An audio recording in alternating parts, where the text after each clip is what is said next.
Esta caja, que no llega a los 12 centímetros de largo, tiene dentro un procesador Intel i9 de generación 13, es decir, que puede que sea más potente en algunos aspectos que el ordenador que usas en tu casa a diario. Eso sí, si lo abrimos observamos cómo la placa base donde se ensamblan todos los componentes es diminuta. Allí está la memoria RAM DDR4 3200 de 32 GB dividida en dos módulos de 16, también se encuentra el SSD NVMe de, en mi caso, 2 teras de almacenamiento, y por último nos encontramos con conexiones de expansión para ampliar el mini PC, un hueco y un conector en la tapa para poner una memoria, por ejemplo SSD de 2,5 pulgadas, y una ranura en la placa para añadir un SSD SATA de los que son más cortitos en tamaño físico.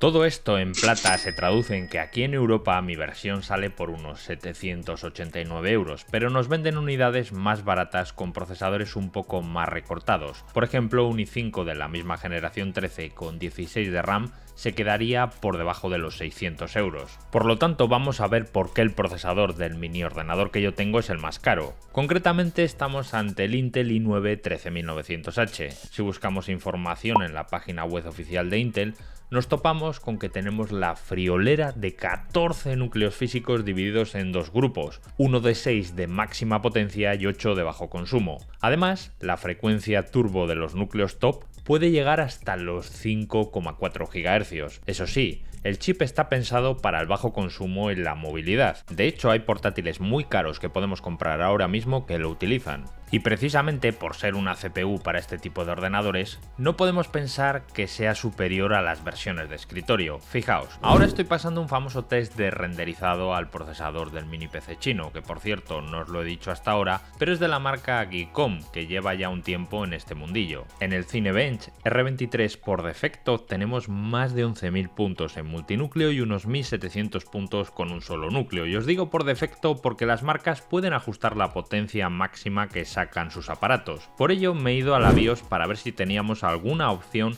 que nos deje aumentar un poco más el consumo energético para que así la potencia llegue un poco más arriba. Sin embargo, no he encontrado nada. El fabricante la ha dejado muy sencillita, sin prácticamente opciones para toquetear. Así que, en el sistema operativo, he instalado una herramienta de Intel que nos deja desbloquear un poco a los procesadores. Pero ojo, cuanta más potencia desbloqueemos, más se nos puede calentar el ordenador. Aún así, yo me he vuelto un poco loco y le he dicho que a tope, sin restricciones de consumo energético. Así puedo lanzar de nuevo el test anterior y controlar las temperaturas, que como veis se disparan, llegando incluso hasta el límite de los 100 grados que impone Intel, por lo que no os recomiendo que hagáis lo que yo he llevado a cabo. Realmente es mejor dejarlo como nos viene por defecto, porque se calienta menos y suena muchísimo menos también. Sin embargo, al pasar el test mejoramos significativamente. Ahora tenemos más de 16.000 puntos en multinúcleo y casi 1.700 en mononúcleo, números muy buenos, aunque como os adelanté, están lejos de los que obtendríamos con un 13900 de escritorio que usarías en tu torre Master Race. De hecho, el mini ordenador configurado por defecto exprimiendo al máximo a la CPU gasta en torno a los 100 vatios, algo impensable en una torre con el 13900. Así que os podéis imaginar que con el procesador que tenemos y el Windows 11 que nos trae activado, las tareas de navegación, ofimática y reproducción de contenido multimedia van bestialmente bien. Es más, el SSD incluido de 2 teras tiene buenas velocidades de escritura y lectura. Eso unido a la conectividad Wi-Fi 6E del dispositivo y al puerto Ethernet 2.5 gigabits que trae por la parte de atrás, hace que sea una delicia descargar cosas por la red.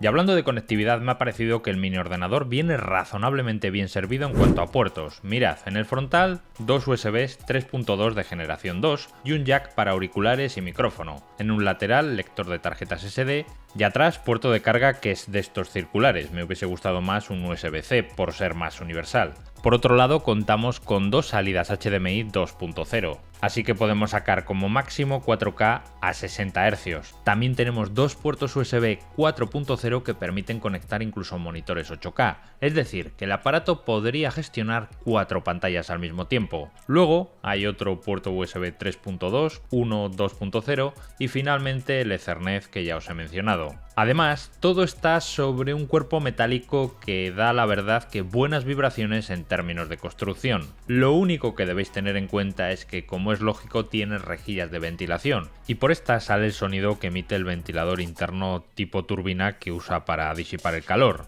No es muy ruidoso con una utilización normal, pero si le damos caña sube las revoluciones y lo podremos escuchar. Pero ojo, no es nada dramático. Y cuando digo caña me refiero a que nos podemos poner a editar en Premiere vídeos en 4K 60 imágenes por segundo. De hecho, ahora mismo estáis viendo cómo en la previsualización del proyecto es capaz de gestionar 3 vídeos incrustados al mismo tiempo, así que tiene potencia suficiente para este tipo de tareas. Sin embargo, donde nos vamos a encontrar en cierto modo limitados es en el apartado de los gráficos, ya que no tenemos una tarjeta dedicada, sino que usamos la integrada en el chip de Intel. Aún así, vamos a ver hasta dónde llega. En primer lugar, he ejecutado el juego de Spider-Man de 2018 remasterizado. Lo he hecho en resolución 1080 con los gráficos en medio. Además, he activado la opción que tiene Intel para mejorar la tasa de fotogramas por segundo haciendo uso de inteligencia artificial. Con ello he conseguido moverme sobradamente por encima de los 30 fotogramas en casi cualquier escena del juego. Así que sería jugable, pero no con la mejor experiencia, porque lo ideal sería como mínimo alcanzar las famosas 60 imágenes por segundo, pero algún vicio nos permite echarnos. Eso sí, en juegos digamos más clásicos y un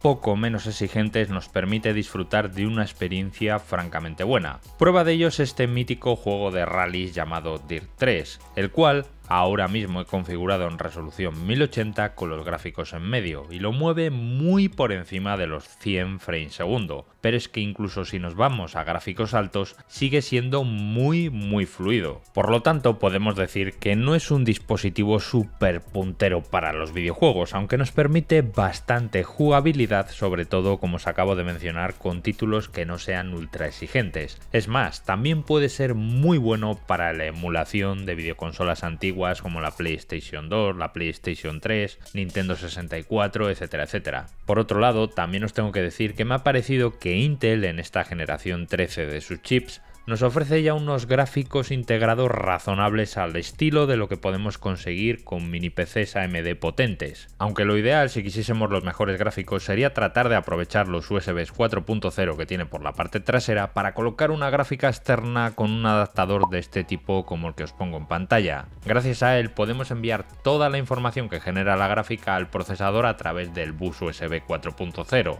Pero claro, esto significaría gastarse bastante más dinero y creo que para eso ya compensa más comprarse una torre. Y hablando de dinero, he querido probar algún sistema operativo gratuito basado en Linux, como puede ser Ubuntu, ya que sé que mucha gente puede utilizar estos mini PCs con sistemas Linux por su bajo consumo. Para probarlo me he descargado la imagen, la he metido en un USB y desde la BIOS del dispositivo he dicho que arranque con dicho USB. Como podéis observar, Ubuntu funciona y afortunadamente parece que todo ha sido reconocido a la primera, incluido la conexión inalámbrica del Wi-Fi, que no siempre funciona bien en los dispositivos más actuales y modernos. Así que en teoría podrías usarlo con este tipo de sistemas. Y hasta aquí todo lo que os quería contar sobre este potente mini PC con Intel i9. Me gustaría que ahora participéis y que en los comentarios me digáis si vuestro ordenador actual es más o menos potente que este mini PC. Os voy a leer absolutamente todos. Por cierto, en pantalla tenéis 2 vídeos que os pueden interesar. Nos vemos en el siguiente.